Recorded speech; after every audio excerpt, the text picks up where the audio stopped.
So me and my ex, we were doing drugs. We were, smoking and doing coke, and we're drinking, and it was just like I said, something that you can hide. You can live with, in my mind.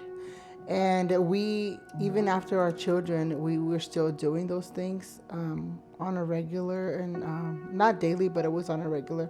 It was like a routine. And when we started having problems because I needed to do something different, and I couldn't be partying all the time with kids. It just got harder with kids.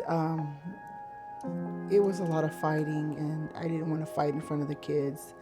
My kids had gone through a lot, and I just refused to do that to them. And it was really, you had to stop. You need to get away, and it was hard to get away. It was hard because some way, somehow, he was able to come back, and police was involved, and I literally had to get like a report and file like a restraining order just to get out of that situation. But it was hard getting off the drugs because I was addicted, and I had to stay away and stay to myself. And my kids, I remember they see me smoke a cigarette, and they wanted me to stop smoking, and I realized too that they're watching, so I felt terrible. And I guess I just try to help be a better parent. And that wasn't the life that I was trying to give them. I knew that I was dirty, that I had drugs in my system, and I thought that the DHS was going to drug test me. I thought, I messed up, and I'm not clean, and I'm going to lose the kids, and I prayed so hard. I asked God to help me and to help the situation, and I didn't get drug tested. It was weird. It was supposed to happen, but it never happened. But ever since then, I was like, I'm not going to be dirty again, because it was a risk that I didn't want to take. And it was like a wake-up call, like, you can lose your kids for the things that you're doing, and I was praying so hard. And that's how I ended up, like, I wanted to go to church and, give back to God, just like listen to him, because he had done that for me. He had provided, and it wasn't okay. And I mean, I learned from it.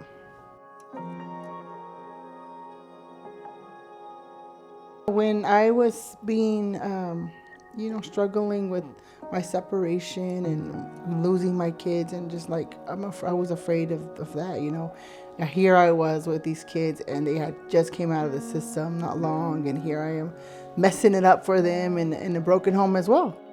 When I was really, really down and I was needing to find help, I went to the church. And it wasn't help like material, financial help. It was help with myself, like my emotions, my mental being. I went to church, to the Well Church where Mr. Brewster was. And I just started going to church there. And all of a sudden one day I told them like that something was happening. I was feeling something like right here. I didn't know what it was, because I didn't know what it was to feel the Holy Spirit or feel like, God was calling me. I didn't know. When I was talking to him, I was like, this is happening and I'm feeling this. And then he told me, you're like, this is the Holy Spirit, this is what this means. And, do you believe in Jesus Christ? And at that moment I was saved. I didn't know, but I was saved. I just felt it, but I just didn't recognize. I didn't know what was happening to me. And ever since then, I kept going to church. They would disciple me. It was a one-on-one. I moved churches only because I was ready to let my hand go, and I was ready to move. And I moved to Western Hills, or now Together Church, because of my kids. They needed to go to class, and they've gone to VBS there. So, and I really liked it, and the kids liked it. So that's how we ended up going to Together Church, by the way. So it's really hard to talk about, but I'm getting better at talking about it. Because of God, I'm able to I think stand firm and be positive through it all. But so last year I started getting sick. Being a Christian doesn't mean you're gonna have a perfect life. Things happen even to us. We're human. So I started getting sick in June, July, and I was told I was gonna have a surgery for a minor procedure. So I went in August and I had a surgery. In that surgery, they found that I had ovarian cancer. So they stitched me up and then they made me heal for a few weeks. And then I had another surgery to remove the cancer that was found in my body. Um, I was struggling a lot at the very beginning. It was really, really hard. I had a stage 4 cancer and I didn't want to talk about it to nobody, specifically my family. So I automatically called the Brewsters.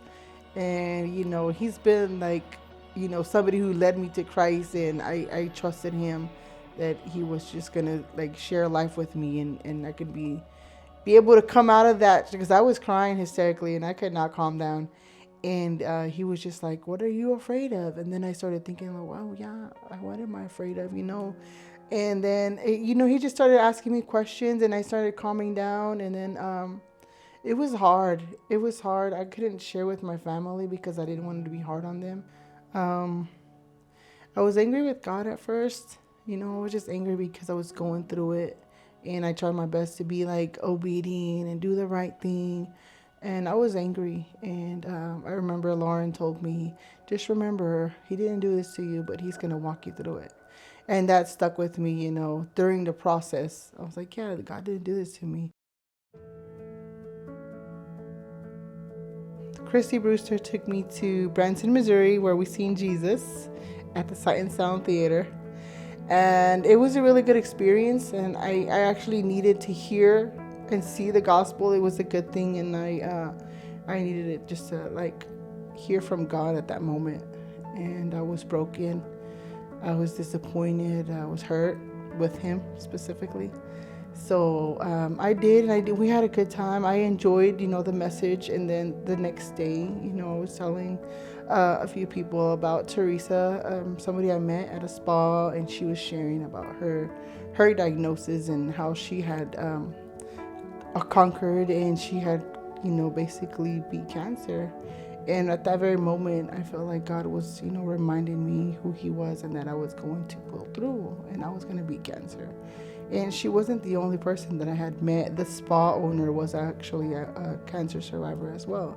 So it was just confirmation for me, and I just needed to calm down, and I did. And ever since then, I knew, and I stood on the promise and the hope that, and what she had shared with me about her salvation.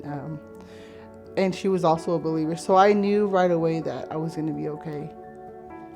So shortly after I came back from Branson, I met up with the pastors of my church, the leaders, the elders, and they prayed over me.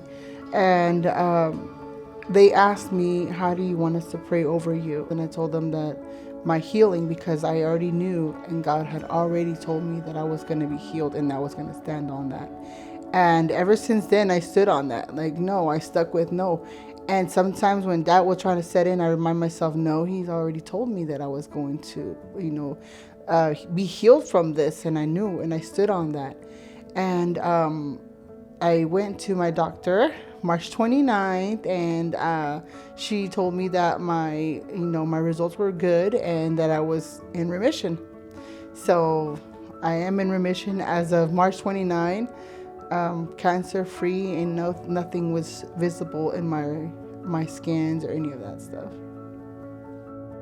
I know that Jesus has changed me. I know I'm not the same person that I used to be, and every day I know that I'm a better person, and every day I reset and try it again, try to be better. And I know who I am now. So he has changed me and given me that hope and that strength that I need. Also, I'm slowly being able to share the gospel to my family, which is a hard thing to do, because if you know my family, they're all tough. We have a tough upbringing, so that's just who we are. We're tough, and it's just hard to share the gospel. But I think slowly it's happening. I've been seeing my sister come to church, and sometimes my brother pops in, and he's even done small group, and my sister's doing small group. And I've been seeing the change, and even if they are not consistent, they show up, and sometimes they're able to attend those things that I want them to attend, and just to share with me, even if they're not consistent or not saved. I have faith in slowly on his time, not mine. I believe it's going to happen.